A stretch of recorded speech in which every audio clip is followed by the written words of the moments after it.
मंगलाष्टिका सुरू झाली. काय मंगलाष्टिका? आली लग्न कटी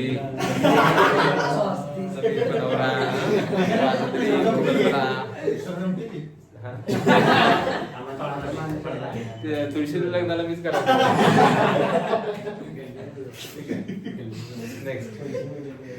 बर, आता मला सांगा की याच्यामध्ये आता लग्न होणार आहे कोणाकोणाचं? मग आता ह्याला अवेलेबल करून दिलं रिकाम्या ऑर्बिटल्स. अमोनिया घेऊन आला संसार सेट.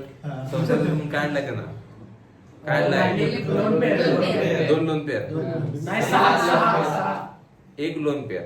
एका अमोनियाने एक लोन पेअर. एक लोन पेअर म्हणजे किती इलेक्ट्रॉन? 2 इलेक्ट्रॉन. पहिला अमोनिया म्हटला शुभमंगल, दुसरा, तिसरा, चौथा, पाचवा, सहावा. 7 मंगलाष्टिका झाल्या. वाजून तरी वाजले 7 नाही 7 आपल्या इथं 6च आहेत.